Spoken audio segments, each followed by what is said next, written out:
I was 14. I played the flute. Simon was 14 too, and he had green eyes and blonde hair, and he played the trumpet. We snuck out and necked after curfew. All the myths and jokes about band camp were true. But there I found a place where I felt like I belonged for the first time outside of my family. I was the child of hippie parents and a bit of a geek and a bit pudgy and a bit socially awkward. But there were other people like me there. And I liked the feeling of fitting in.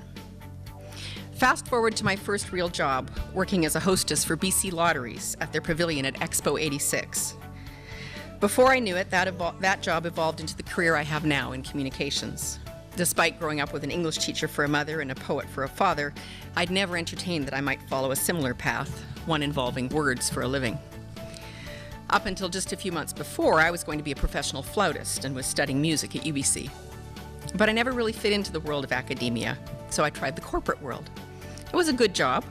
I produced the newsletter FYI twice a week. And I launched what would now be considered a podcast. I recorded a weekly audio newsletter, Sales Exchange, for salespeople on the road. It was distributed on cassette tape. It was at that job my first boss suggested I get involved with IABC. And you know what happens when you even think about volunteering with IABC. Before you know it, you're chairing a committee. At one point, when I was first considering taking on a chapter leadership role, a friend at the time asked me what I most wanted from life. Nobody had asked me that before, but I answered without a moment's hesitation. To belong, I said. In my late 20s, I got sick, really sick.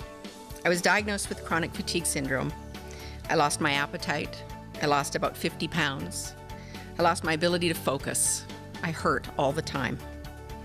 I lost friends who didn't believe my illness was real. I lost respect because my workplace, quite frankly, did not believe my illness was real. I was beginning to lose my relationship, the boy I'd been with for almost 10 years. And finally, I lost my job. I'd made a stupid choice to do some freelance work for a friend while I was off on sick leave, and I got fired for it. On what I know now was the darkest night of my life, I felt like I didn't belong to anyone or anything.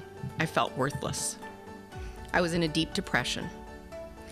In the middle of the night, feeling utterly lost, I called someone else I knew who was suffering from chronic fatigue syndrome. An acquaintance, really, not even a friend, but someone I'd met through IABC. She reassured me, with a certain false enthusiasm I might add, that everything would be okay, that someday I would look back with people I loved beside me, and I would know that time was a gift. I literally laughed and thought, she can't possibly know how much this hurts if she thinks I'm going to think of this as a gift someday. Of course, she was right. It was a gift, because from that night onward, I made a choice to fight back. Against doctor's orders, I went off all my medication and went home to my mom and dad, who fed me soup.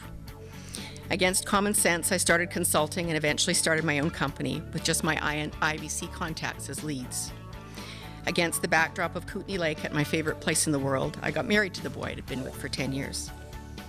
Against all odds, we adopted the two greatest gifts of my life from Russia, my children Elena and Leo. And my God, who belongs more than a mother?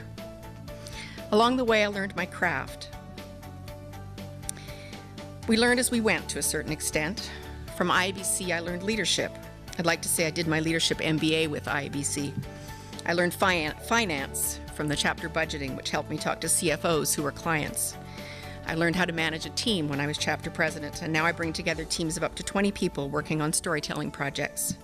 I learned conflict resolution, which, let's face it, helps with all sorts of things. I learned how to be a professional communicator. I won a few awards. I liked that. New shoes, a new dress, clapping. What's not to like?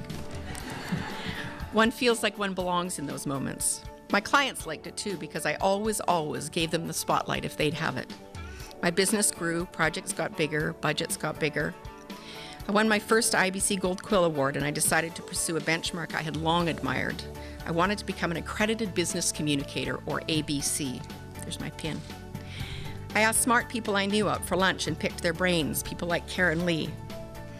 And then with my breath held, I sat the exam. I failed. Oh, I cried so hard at that ego bruise. I so badly wanted to belong to that club. But I picked up, dusted off, and tried again.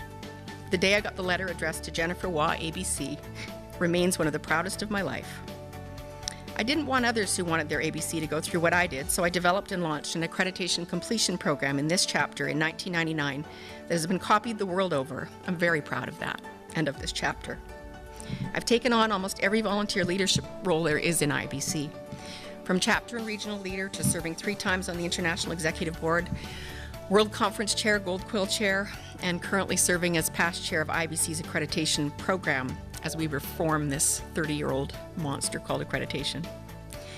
In 2009, I had another of my proud moments of belonging when I was recognized as a master communicator. New shoes, a new dress, more clapping. But most of all, belonging. Over 20 years in business now, and 90% of my clients have come from my IABC network. IABC has built my business. Not because we are IABCers, but because we've invested in each other.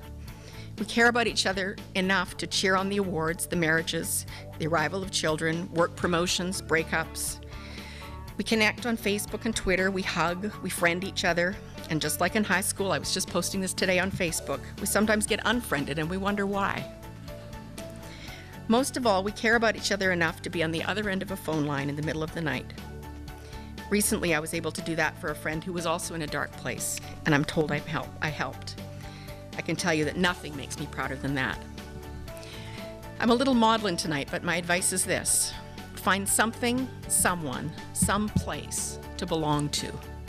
Whether it's this IABC tribe or another. Compromise sometimes to find that sense of belonging, but never compromise who you really are. Because as John Steinbeck says, I got you and you got me, and that's what gives a hoot in hell about us. Thank you.